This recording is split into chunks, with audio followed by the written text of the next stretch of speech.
Salut et bienvenue sur Bibloom Podcast, le podcast enthousiaste qui pétille, qui t'invite à te poser des questions sur la vie, à changer de point de vue et à chercher des réponses du côté de la bienveillance. J'y partage mes réflexions et découvertes personnelles en fonction de ce que je vis au quotidien et j'invite régulièrement des personnes avec qui j'ai plaisir à échanger pour partager avec toi et t'inspirer.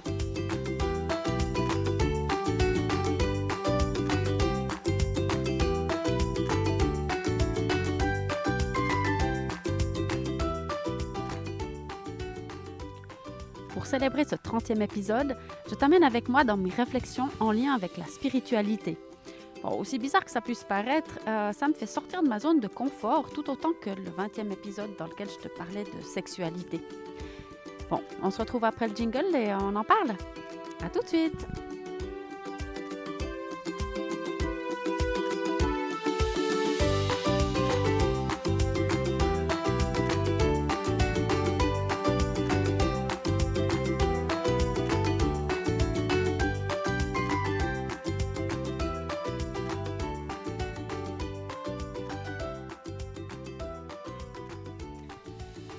Alors c'est parti pour un tour d'horizon de mon parcours en lien avec la spiritualité. Depuis quelques semaines, c'était devenu clair pour moi que ce 30e épisode, j'allais aborder le sujet de la spiritualité. Je me suis dit, bon, pour le 20e, j'ai abordé la sexualité, qui était un sujet important dans ma vie. Et puis maintenant, ben voilà, c'est le 30e, et ça me paraissait logique de faire un sujet un petit peu particulier aussi. Et puis, la spiritualité, c'était un sujet qui m'a beaucoup questionnée depuis plusieurs années. Ça paraissait donc clair que ça serait parfait pour ce 30e épisode. Et puis, je me rends compte que c'est pas si simple que ça. Donc, je vais faire comme d'habitude, c'est-à-dire que le sujet, il est clair. J'ai pas mal d'idées dans la tête, mais je sais pas du tout comment elles vont s'inviter dans ce partage que je vais faire avec toi aujourd'hui. Et j'ai juste la confiance que ce sera juste et que ce que j'ai envie de dire sortira d'une manière ou d'une autre. Alors peut-être, ce qui est le plus facile pour moi, c'est toujours de partir de ma situation, de mon vécu, de mon expérience. Comme ça, voilà, je sais que je vais pas sur un terrain qui me ressemble pas ou qui est pas ce que je sais faire. Donc peut-être pour partir assez loin en arrière, on va revenir quand même un peu à la religion. Et là, dans mon parcours, il y a quelque chose qui était assez fort, c'est que j'ai- j'étais jamais confortable, on va dire, dans une église. J'étais pas non plus trop confortable avec des choses qui se passaient en lien avec la religion. Comme par exemple le fait qu'à l'école primaire, on avait les cours de religion, on faisait comme on allait se confesser régulièrement. Et puis quand le prêtre était là dans la classe, tout le monde semblait gentil, tout semblait parfait, joli, harmonieux, rempli d'amour. Et puis dans le fond, quand on sortait de la classe, c'était plus tout à fait ça. On semblait qu'une fois confessé, on pouvait de nouveau se lâcher et puis se faire du mal les uns les autres. Il semblait que tout ce qui avait été dit dans la salle de classe, eh bien, c'était plus d'actualité. Pour moi, c'était très difficile. J'ai toujours été extrêmement sensible. C'est quelque chose qui me faisait beaucoup de mal en lien avec cette sursensibilité, on va dire. Et puis, il y avait d'autres choses. Bon, bien sûr, j'espère ne heurter personne en venant un peu sur le thème de la religion, parce que, bien entendu, je respecte toutes les croyances et tout le monde et le chemin de tout le monde. Je parle vraiment de mon vécu. Il y avait d'autres choses en lien avec cette religion qui me pesaient beaucoup. C'était un peu le sentiment de culpabilité, que j'arrivais jamais à faire assez juste, que j'allais me faire gronder, que j'irais en enfer si je fais pas tout bien. Ça me mettait beaucoup de peur. Je me vois encore dans mon lit quand j'étais petite avec vraiment cette peur que j'allais finir en enfer. Et puis, avec le temps, je me suis rendu compte que voilà, c'était quelque chose qui m'a fait m'éloigner, on va dire, de la religion. Mais aussi loin que je m'en rappelle aussi, ou quand mes filles étaient petites, elles me demandaient parfois, et toi, maman, tu crois en Dieu, tu crois à quoi? Et puis ma réponse, elle était toujours la même. J'étais pas claire du tout sur tout ça. C'était compliqué pour moi. Mais j'ai quand même toujours répondu que je ne suis pas pratiquante, en effet, mais pour moi, c'est sûr et certain, il y a quelque chose au-dessus de nos têtes, il y a quelque chose de plus fort que nous, il y a quelque chose qui nous dépasse là-haut. Et ça j'étais toujours absolument claire. Donc, c'était tout le temps ma réponse aux questionnements, notamment des enfants. Je les accompagnais, bien sûr, dans leurs réflexions, dans leur chemin. Elles ont fait leur catéchisme. Enfin, elles sont protestantes, mes filles. Moi, je suis catholique. Mais je les ai toujours soutenues dans leurs réflexions, dans leur parcours, dans ce qu'elles voulaient faire en lien avec l'Église et tout ça. C'était clair qu'il n'y avait pas du tout de barrière de mon côté. Bref, quand j'ai commencé à faire tous les changements en profondeur, en 2014, donc, j'ai vraiment décidé d'arrêter de m'énerver, de changer d'état d'esprit, d'arrêter de dire des choses blessantes à mes enfants, de changer complètement ma manière d'aborder la vie, en fait. C'était un grand travail. Puis forcément, ce sujet de spiritualité, il est revenu assez vite. Alors, j'ai peut-être envie d'abord de décrire ce que comment je le définirais aujourd'hui. Et pour moi, aujourd'hui, la spiritualité, c'est comprendre qu'on fait tous qu'un, d'abord, qu'on est tous sur le même bateau, qu'on est tous une pièce du même puzzle, qu'on est tous issus du même endroit, donc d'un endroit rempli d'amour. Et pour moi, la spiritualité, c'est ouvrir complètement son cœur pour se connecter là-haut, en direct, sans passer par quelqu'un qui nous dit des choses qu'on doit suivre ou croire. Enfin, tout ça, j'ai mis de côté, mais me connecter moi-même direct avec l'univers, avec la source, avec peu importe le nom qu'on donne à cette force plus grande que nous, y compris Dieu, bien entendu. Ça peut être aussi son nom. Ça, c'est égal, mais en tout cas, c'est que moi, j'ouvre mon cœur et que je me connecte à ce plus grand que moi et que je comprenne que je fais partie du tout, comme toi, comme tout sur cette planète, comme chaque brin d'herbe que j'ai maintenant là autour de moi, comme le vent qui souffle un peu, enfin la bise, comme le soleil qui brille, comme tout en fait. Dans la vie, on fait tous qu'un, on est tous une pièce de puzzle. Et sans cette pièce de puzzle, si on ne vient pas se mettre soi-même, si on ne se connecte pas soi-même au grand tout et à la pièce qu'on est, eh ben, il manque quelque chose. Donc, si toi, tu ne viens pas mettre la pièce dans le puzzle, ou si moi, je ne mets pas la mienne, si je ne me mets pas là-dedans, si je ne me connecte pas là-haut, eh ben, il manque un bout, il manque quelque chose. Donc, on fait tous partie de ce grand tout, mais en même temps, on est tous différents. C'est-à-dire que moi, je fais partie du même grand tout que ces brins d'herbe que j'ai autour de moi, mais clairement, je ne suis pas un brin d'herbe. Et je fais partie du même puzzle que toi, mais je ne suis pas toi. Enfin, on est tous complètement différents, mais on est issus du même endroit et on fait partie du même puzzle. Pour moi, c'était ça, mes compréhensions principales de la spiritualité. Et ma spiritualité, c'est d'aller pleinement vers cette pièce de puzzle que je suis et intégrer le puzzle avec cette compréhension que j'ai ma place, comme chacun a la sienne, et que j'ai un rôle à jouer et que je vais le jouer. Donc c'est un peu ça. Après, je me suis rendu compte, j'ai voulu, dans cet épisode, faire un peu comme un micro-trottoir et puis demander à différentes personnes autour de moi, pour toi, c'est quoi la spiritualité? Est-ce que tu veux bien me dire ça pour mon prochain épisode de podcast? Et puis, j'aurais pu trouver quand même une ou deux personnes d'accord de le faire, mais j'ai clairement senti que c'était pas si simple, en fait. Les gens savaient pas trop quoi répondre. C'est une question qui est quand même compliquée. Alors, j'ai laissé tomber cette idée de micro-trottoir pour simplifier la tâche déjà, parce que moi, j'aime quand les choses sont simples. Et pour pas mettre non plus quiconque dans l'embarras. L'embarras de parler derrière un micro, l'embarras de pas savoir quoi répondre. Donc, je voulais pas aller là-dessus.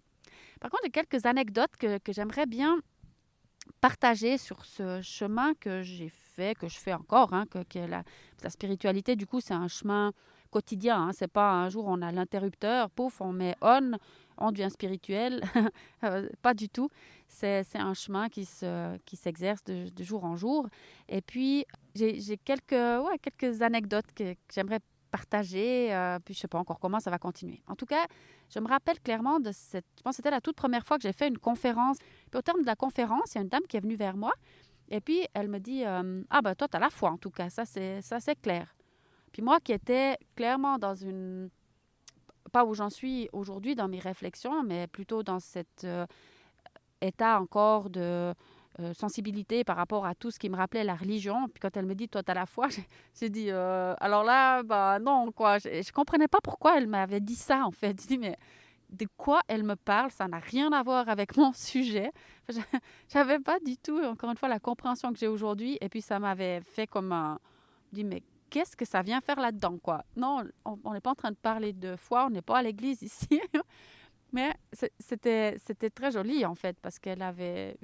Il y avait des choses qui étaient déjà en moi, bien sûr, comme elles sont en tout le monde. Peut-être, j'ai envie de venir là-dessus aussi, qu'on est tous spirituels. La spiritualité, elle est partout, puisqu'on a tous un esprit. On est juste absolument tous spirituels. Sauf que moi, j'avais fait comme des catégories. Et puis, quand cette dame m'a parlé de foi, moi, j'ai mis ça dans la case religion, et comme si ça m'a pas trop convenu. Et puis, sur ce, et bien entendu, aujourd'hui, je la remercie et je comprends très bien cette réflexion qu'elle a fait, parce qu'en fait, la foi que j'ai, c'est la confiance en la vie, c'est la conviction de qui je suis, et de ce que j'ai envie de faire, et de ce que j'ai envie de partager. Et puis voilà, puis ça, c'est la foi que j'ai. Il y a une autre anecdote qui était aussi un petit peu en lien avec ça, qui était sur le même thème. C'est la première fois que j'ai entendu parler de gratitude. Donc ça aussi, c'était dans cette même période, en 2014. Et puis... on parle de gratitude. Et puis moi, j'ai entendu ce mot, puis ça m'a fait, non, mais on est où là? J'étais dans un cours. Et puis la personne qui donnait le cours, elle est venue avec cette notion d'avoir de la gratitude, en fait, pour tout ce qu'on vit. Et puis aujourd'hui, c'est juste magnifique d'expérimenter la gratitude à chaque seconde. Enfin voilà, je suis plus du tout dans la même compréhension, enfin dans le même état d'esprit. Mais vraiment, quand elle a parlé de ça, je me suis dit, mais punaise, c'est qui celle-là? De quoi elle nous parle? Elle veut nous emmener où? C'est une secte ou quoi? Qu'est-ce que ça vient? Ça avait aussi une connotation un peu de religion, mais c'était clairement pas un truc de religion. Donc je me dis, mais ça doit être une secte. C'est quoi cette histoire? Et puis maintenant, ça me fait aussi un peu sourire, parce que j'ai compris aujourd'hui. Mais à ce moment-là, je ne l'avais pas compris. Je trouvais intéressant de partager ces petites anecdotes. Il y en a une autre aussi qui me vient à l'esprit sur le même thème un peu. Enfin, pour moi, aujourd'hui, la spiritualité, c'est faire en permanence des prises de conscience. C'est-à-dire qu'on en fait chaque instant. Je fais des prises de conscience dans chacune de mes conversations avec des gens, dans chacun de mes questionnements, dans chaque livre que je lis, dans chaque information que j'entends au hasard d'une discussion de quelqu'un avec qui je ne suis pas en train de parler, mais que je surprends dans la rue. Je fais des prises de conscience, en fait, en permanence. Et pour moi, ça, c'est la spiritualité, c'est ça aussi. C'est-à-dire, c'est faire des prises de conscience sans arrêt, parce que on est loin, loin, loin, chacun d'entre nous, d'avoir l'image complète, le puzzle complet. Alors, à chaque prise de conscience, j'ai l'impression de voir quelques pièces supplémentaires de ce puzzle, mais je suis encore bien loin. Donc, en fait, prise de conscience, j'en fais tout le temps. Ça me ramène à cette anecdote d'une dame qui a suivi un atelier, ça devait aussi être en 2014 ou peut-être début 2015, ça fait quelques années en arrière. Et puis, cette dame, elle a dit à un moment donné, bon, ben moi, la prise de conscience, c'est bon, j'ai fait, quoi, mais c'est mon mari qui ne la fait pas, et puis voilà. Et puis, j'ai pas tout à fait bien su quoi répondre. Je voyais ce qu'elle voulait dire, mais c'est une phrase qui m'avait un peu marquée aussi. Et puis, j'ai seulement compris plus tard ou après que c'est pas une question de faire une prise de conscience. Bien sûr, on parle, parfois on entend parler de plus en plus d'ailleurs de l'éveil spirituel. Et puis, il y a des gens, semble-t-il, ils font, paf, un éveil spirituel, ils ont enclenché sur on et tout est clair. Moi, j'ai l'impression que c'est plus un cheminement. Et puis, peut-être que cette dame, ce qu'elle voulait dire, c'est qu'il y a la porte qui s'ouvre pour commencer à cheminer. Puis c'est ça qu'elle entendait par j'ai fait la prise de conscience où j'ai ouvert la porte et je suis prête à cheminer. C'est ça que je pense aujourd'hui. Et puis, ben voilà, on n'ouvre pas tous la porte, ou on n'est pas tous prêts à cheminer, quand bien même on chemine quand même tous. Hein. Ça, je pense aussi que les personnes qui ne cheminent pas, mais pas forcément de manière consciente. Et puis, du coup, ça m'avait beaucoup interpellée. Et puis, j'ai des réponses ou des idées plus claires aujourd'hui sur ces prises de conscience qui sont quotidiennes, quoi. Et plus on en fait, mieux c'est. Enfin, c'est juste magnifique d'être dans cette réflexion ou dans ce cheminement comme ça. Puis dire, waouh, la prise de conscience que je viens de faire, des fois, ça fait comme un petit éclair, là, tout d'un coup. Waouh, c'est cool de comprendre ça maintenant au détour de cette conversation. J'adore. Et puis, dans tous mes questionnements aussi, un jour, je suis arrivée sur une image qui étaient les 12 symptômes de l'éveil spirituel. Puis quand j'ai vu ça, je vais vous les citer, ces 12 symptômes. Je me suis dit, ah mais en fait, ces histoires de spiritualité, moi je me creuse la tête, mais finalement on dirait bien que j'ai quand même tous les symptômes. Donc finalement, j'y suis déjà, quoi. C'est pas dans je les cherchais peut-être pas au bon endroit. Donc ces 12 symptômes, les voilà. J'apprécie chaque instant. Je n'attends rien en retour. Je ne m'inquiète pas, ou plus. Je n'ai plus d'intérêt pour les conflits. Je n'interprète plus les actions des autres. Je me sens connectée avec la nature. Je ne me juge plus. J'agis spontanément sans peur.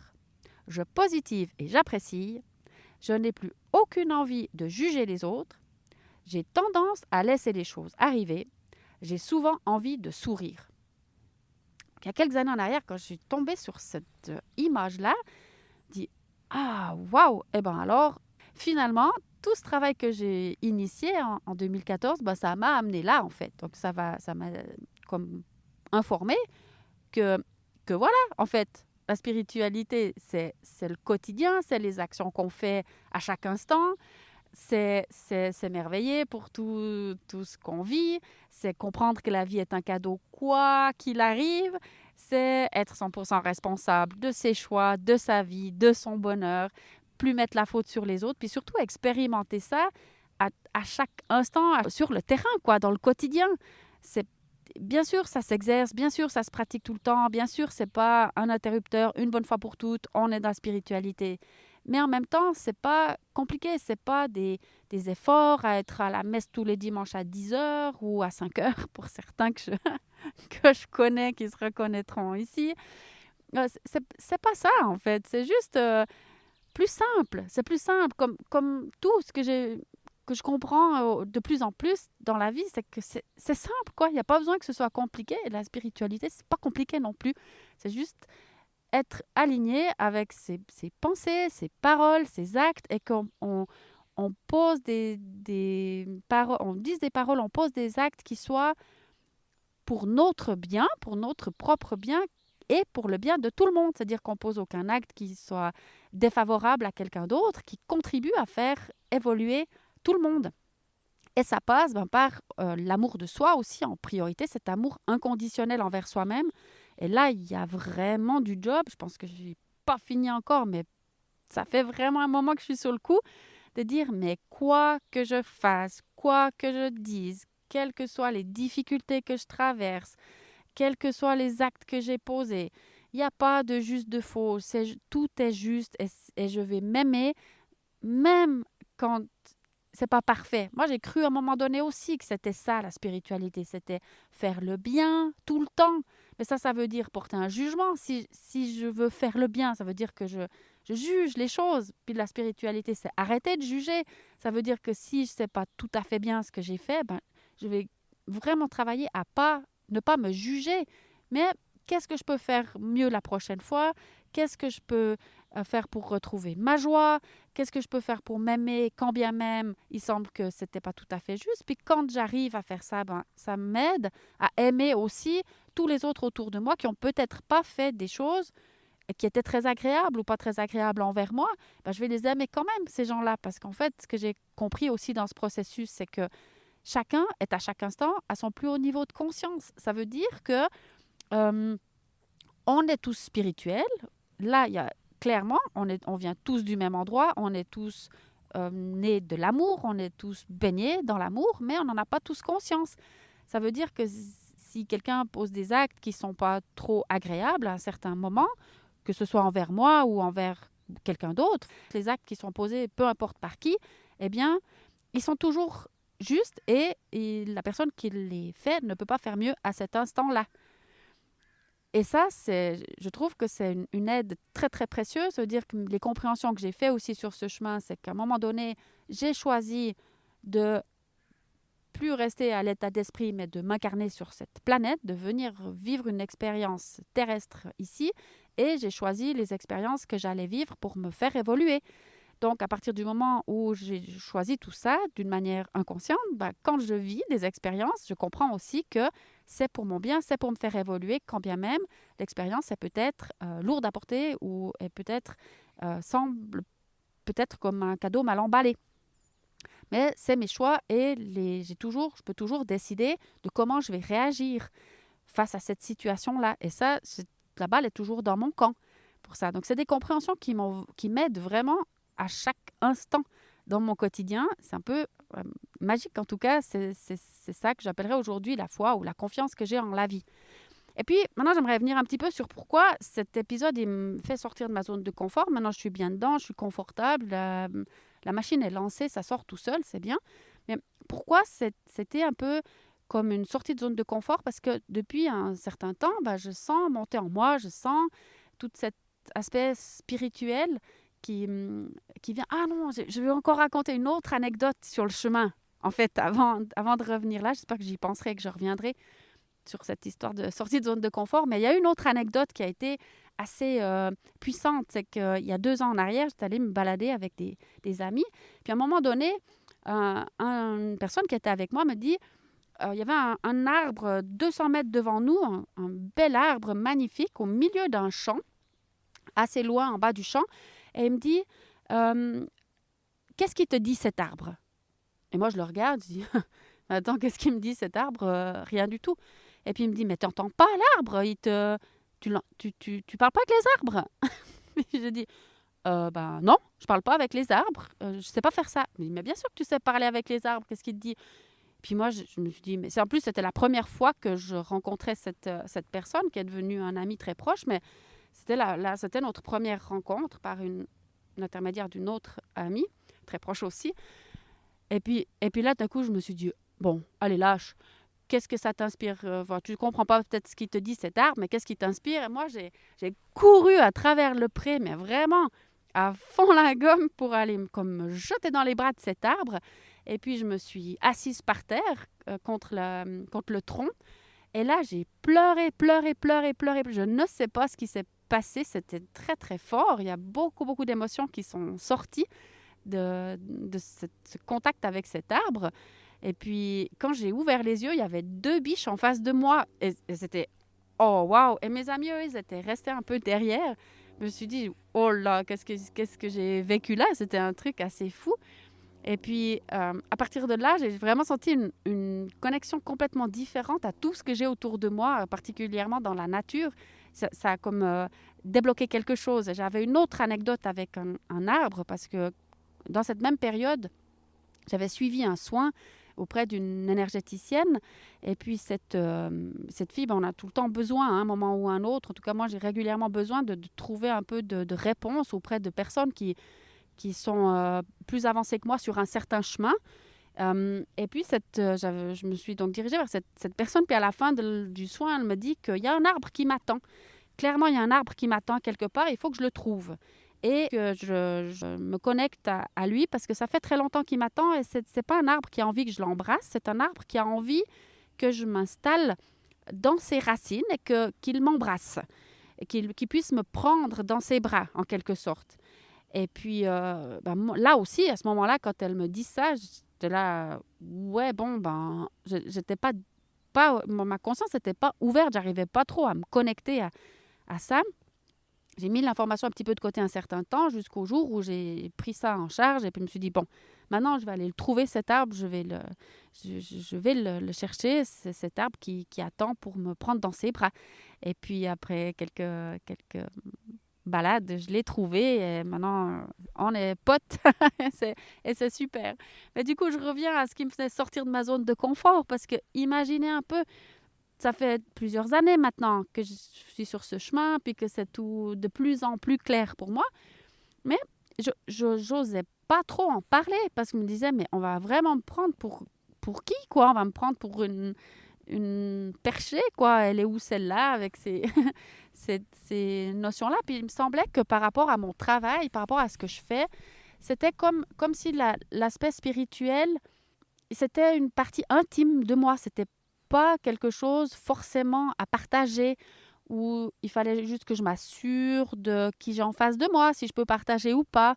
Ou en tout cas, je peux pas m'afficher publiquement, afficher publiquement entre guillemets ces compréhensions-là, parce que ça regarde que moi. Il y avait un truc un peu de ce sens-là, mais ça fait maintenant plusieurs mois qu'il y a comme quelque chose qui me pousse à dire, mais non, Diane, j'avais comme peur de perdre peut-être certains clients s'ils savaient ça. Voilà. Mais on croyait que cette femme-là, elle était bien terre à terre, la tête sur les épaules, puis finalement, ça n'a pas l'air d'être le cas. Et ça me faisait peur, en fait. Et puis, ah tiens, il y a la visite d'un chien. Je vais quand même continuer. Bonjour, le chien. Tu veux venir dire quelque chose? Là, il repart. Je vais quand même terminer cet épisode. Mais j'avais beaucoup de peur et encore une fois, je mettais les choses un petit peu dans différentes cases. Et puis, cet aspect spirituel, c'était dans une case privée. Finalement, je me rends compte, chemin faisant, que non, il y a quelque chose qui me pousse à mélanger beaucoup plus les choses, y compris intégrer ces notions spirituelles dans mon quotidien, dans ma pratique, puisque je suis une seule et même personne dans tous les domaines, en fait. Il y a différentes facettes, mais je n'ai pas besoin de séquencer les choses, je n'ai pas besoin de séparer les choses. Je peux juste tout lier. Et donc, les différents domaines sur lesquels j'ai travaillé, à partir du moment où il y a suffisamment d'informations qui me semblent pouvoir être intéressantes ou utiles ou inspirantes pour quelqu'un, eh bien, je les partage, que ce soit, encore une fois, dans le domaine de la sexualité, de l'éducation, maintenant la spiritualité, des finances, de l'argent, dans n'importe quel domaine sur lequel j'ai travaillé passablement. Si j'ai quelque chose à dire, je le dis. J'ai rien à cacher ou à mettre comme sous le tapis un peu ou à garder dans mon jardin secret. Et la spiritualité, ça me faisait un petit peu cet effet-là. Et là, ça m'a paru tout d'un coup très, très clair que non, je devais y aller. Et puis voilà, j'y suis. Et je suis toute contente parce que j'ai l'impression d'avoir partagé un super moment avec toi. J'espère que c'est ton cas parce que vraiment, moi, je suis dans une joie que j'ai peine à décrire. Et c'est juste magnifique. Alors voilà, j'espère que c'est ton cas aussi. Et puis surtout, je t'invite très clairement, si tu veux poursuivre la conversation avec moi, encore une fois, dans n'importe quel domaine, sur n'importe quel sujet, eh bien, tu sais où me trouver. Et puis, bien sûr, pour moi, c'est toujours merveilleux d'échanger et je m'en réjouirai beaucoup. Alors, je te souhaite une délicieuse journée et à très vite. Bye bye!